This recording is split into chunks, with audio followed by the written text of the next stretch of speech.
Good morning all students. तो हमारा जो चैप्टर चल रहा है वो है चुंबक तत्व एवं विद्युत चुंबक तत्व इलेक्ट्रोमैग्नेटिज्म। ठीक है, तो हमने इसमें जो लास्ट टॉपिक था हमारा मेथड ऑफ मैग्नेटाइजेशन, कैसे चुंबक बनाते हैं, फिर हमने इसमें थोड़े से राइट हैंड रूल देखा था। ठीक है, और कॉर्कस्क्रू रूल देखा था, हेलिक्स रूल देखा था। ठीक है, इन रूल देखा था। ठीक है, तो नेक्स्ट अब है आपका जो नेक्स्ट इसी में आगे एक टॉपिक है मैग्नेटिक सर्किट। क्या है मैग्नेटिक सर्किट? ठीक है, जैसे हमने जो चैप्टर था बेसिक इलेक्ट्रिकल, उसमें इलेक्ट्रिक सर्किट देखा था। ठीक है, थोड़ा सा मैं रिवाइज करा देता हूँ। देखो, मान लो एक कोई सर्किट है। ठीक है, इसमें हमने एक बैटरी कनेक्ट की हुई है। ठीक, तो इसमें क्या करंट फ्लो, इसमें क्या फ्लो होता है, करंट फ्लो होने लगता है। ठीक है, इलेक्ट्रिक करंट फ्लो होता है, तो इसको हम इलेक्ट्रिक सर्किट कहते हैं। तो ये करंट फ्लो कैसे होता है? करंट फ्लो होता है इलेक्ट्रॉन के फ्लो होने के कारण। ठीक है, और इलेक्ट्रॉन कैसे फ्लो होता है? इलेक्ट्रॉन फ्लो होता है इस ईएमएफ के कारण। इलेक्ट्रोमोटिव फोर्स एक बल है जिसके कारण इलेक्ट्रॉन फ्लो करता है और जिसके कारण हमारे करंट फ्लो करता है। ठीक है, इलेक्ट्रॉन फ्लो होना मतलब करंट फ्लो होना। ठीक है, तो ये ईएमएफ इलेक्ट्रोमोटिव फोर्स, ये है इलेक्ट्रिक सर्किट की बात। अब जो हम आज पढ़ने जा रहे हैं वो है मैग्नेटिक सर्किट। मैग्नेटिक सर्किट की अगर बात करें तो ये एक कॉइल है, इसको मैंने यहाँ किसी बैटरी से जोड़ दिया। ठीक है, तो इसमें भी करंट फ्लो होगा, तो यहाँ पर एक फ्लक्स प्रोड्यूस होता है। ये कॉइल है, अगर इसमें से इलेक्ट्रिक करंट हम फ्लो कराएंगे तो इसमें एक फ्लक्स प्रोड्यूस होगा। ठीक है, मैग्नेटिक फील्ड प्रोड्यूस होगा यहाँ पे एक। ठीक है, इस कॉइल में एक मैग्नेटिक फील्ड प्रोड्यूस होगा। तो ये कौन सा सर्किट है? मैग्नेटिक सर्किट है एक। ठीक है, ट्रांसफार्मर का एक वो ले लो, एग्जाम्पल ले लो। एक ये ट्रांसफार्मर की कोर है। ठीक है, इसमें टर्न्स लपेटी हुई है। ठीक है, फिर अच्छे से बताता हूँ। ठीक है, तो मैग्नेटिक सर्किट हम ट्रांसफार्मर से बड़े अच्छे से समझ सकते हैं। ठीक है, तो मैं एक ट्रांसफार्मर का कोर ले लेता हूँ अच्छे से। ठीक है, दो वाइंडिंग्स है, एक प्राइमरी वाइंडिंग। हम जब ट्रांसफार्मर चैप्टर देखेंगे वहाँ और चीज़ समझेंगे, फिलहाल मैं आपको बस मैग्नेटिक सर्किट बता रहा हूँ। तो हमने यहाँ से इसमें क्या जोड़ा हुआ है, एसी सप्लाई जोड़ दिया है। ठीक है, तो यहाँ पर फ्लक्स प्रोड्यूस होता है फाई। ठीक, तो ये फाई इस कोर में रोटेट करता है, तो इस फ्लक्स को इसमें रोटेट कराने के लिए बल चाहिए। तो यहाँ पर उस बल को कहते हैं मैग्नेटोमोटिव फोर्स। मैग्नेटोमोटिव फोर्स, ध्यान से सुनना, चुंबक वाहक बल। जैसे वहां इलेक्ट्रिक करंट फ्लो कराने के लिए इलेक्ट्रॉन फ्लो हो रहे थे, और इलेक्ट्रॉन फ्लो कराने के लिए वहां पर हमें इलेक्ट्रोमोटिव फोर्स चाहिए था, विद्युत वाहक बल।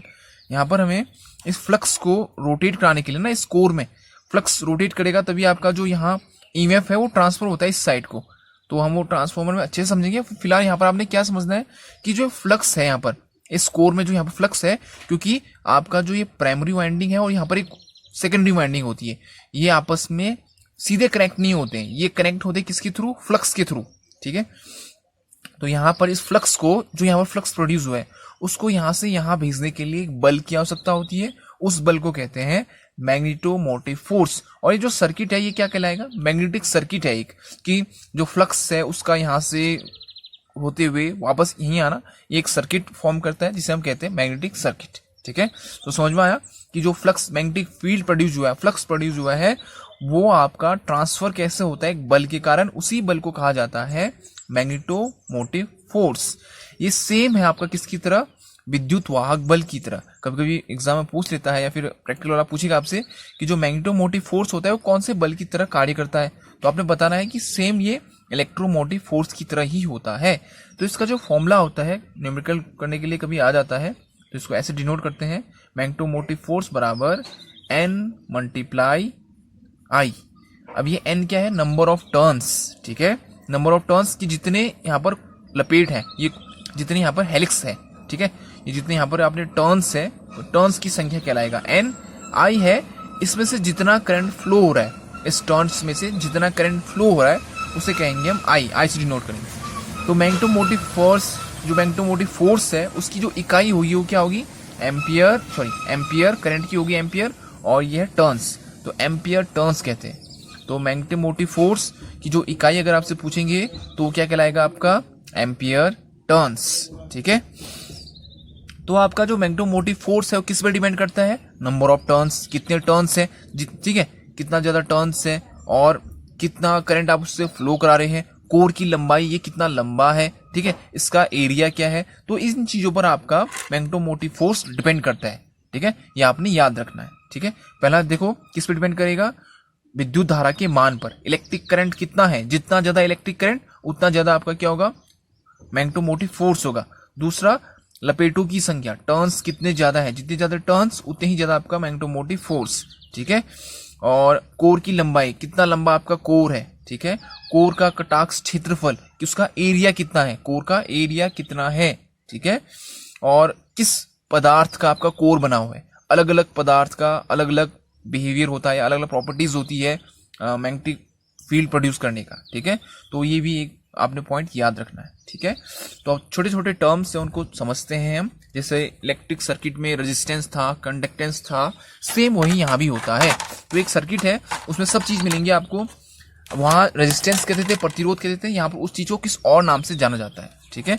तो जैसे वहां पर हमने रेजिस्टेंस पढ़ा, रेजिस्टेंस मतलब मैंने आपको बताया था क्या होता है, रेजिस्टेंस मतलब धातु के, किसी वस्तु के या धातु के द्वारा या चालक के द्वारा धारा के लिए जो विरोध उत्पन्न होता है, या फिर धातु का वो गुण जिसके कारण वो धारा का क्या करे, विरोध करे, ठीक, उसको हम रेजिस्टेंस कहते थे, प्रतिरोध।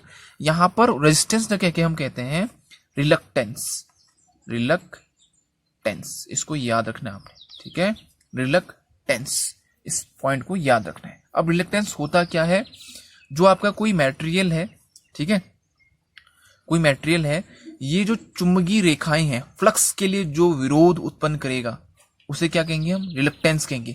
देखो पदार्थ का वो गुण, ठीक है, ठीक, पदार्थ का वो गुण जिसके कारण, ठीक है, पदार्थ का वो गुण जिसके कारण जो चुंबकीय रेखाएं हैं, फ्लक्स की रेखाओं को अपने में से नहीं जाने देगा या विरोध करेगा उसका।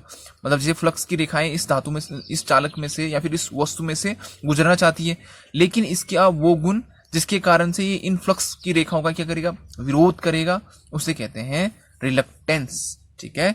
इसका जो मात्रक होता है, या फिर इसका पहले फॉर्मूला देख लेते हैं, ठीक है। फॉर्मूला इसके दो हैं, दोनों आपने याद रखने हैं, डिनोट करोगे आप आर एम से, रिलक्टेंस, ठीक है। आर मतलब रेजिस्टेंस ही मान लो, और एम मतलब मैग्नेटिक सर्किट की बात हो रही है, तो ये रिलक्टेंस, तो ये होता है एफ एम अपॉन फाइव, ठीक है, एफ एम अपॉन फाइव, ठीक है। रिलक्टेंस का दो फॉर्मूले, दोनों याद रखने आपने। एफ एम क्या है, मैग्नेटोमोटिव फोर्स, तो इसको मैं ऐसे भी लिख सकता हूं, एन आई अपॉन फाइव, ठीक है। दूसरा फॉर्मूला होता है इसका आर एम बराबर L upon mu zero mu R A.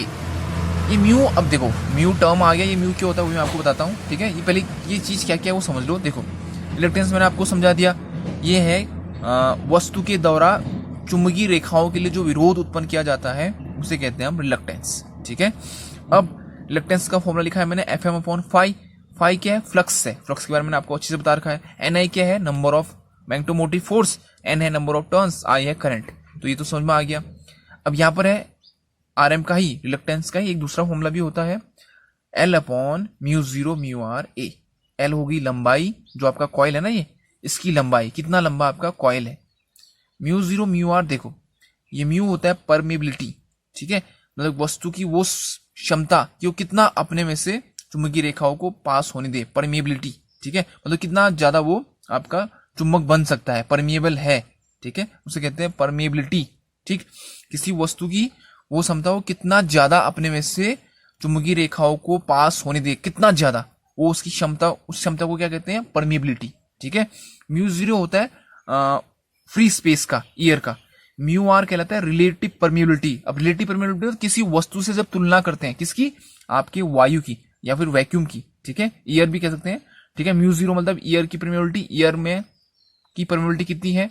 Mu R मतलब, देखो म्यू आर मतलब होता है जब हम एयर का किसी वस्तु के साथ कंपेयर करते हैं तो उससे हमें क्या मिलता है, रिलेटिव परमेबिलिटी मिलता है। तो म्यू आर क्या होता है, रिलेटिव परमेबिलिटी। म्यू जीरो क्या होता है, परमेबिलिटी ऑफ किसका, एयर का, ठीक है। परमेबिलिटी ऑफ स्पेस भी लिखा होगा कहीं कहीं पर, और कहीं कहीं पर आपका परमेबिलिटी ऑफ एयर भी लिखा होगा, ठीक है। तो ये फॉर्मूले आपने याद रखने हैं, L upon mu zero mu are A, ठीक है। हाँ, तो इसकी इकाई देख ले, फिर इकाई हम कैसे निकालेंगे, सीधे से लिखा हुआ है यहाँ पर phi, r m is equal to N I upon phi, तो इसकी इकाई क्या होगी, NI का हो गया एम्पियर टर्न या फिर हाँ एम्पियर टर्न, और फ्लक्स फाई का होता है वेबर, एम्पियर टर्न पर वेबर। ठीक है, ठीक, तो इसकी इकाई आपने याद रखनी है। और रिलक्टेंस की, ये एग्जाम में आ जाता है कभी, एम्पियर टर्न पर वेबर। वेबर किसकी इकाई होती है? फ्लक्स की। एम्पियर टर्न पर वेबर आपकी रिलक्टेंस की इकाई होगी। ठीक है, तो इसको आपने इस पॉइंट को याद रखना है, एम्पियर टर्न पर वेबर। ठीक है, तो इस फॉर्मूले को याद रखो। ठीक है,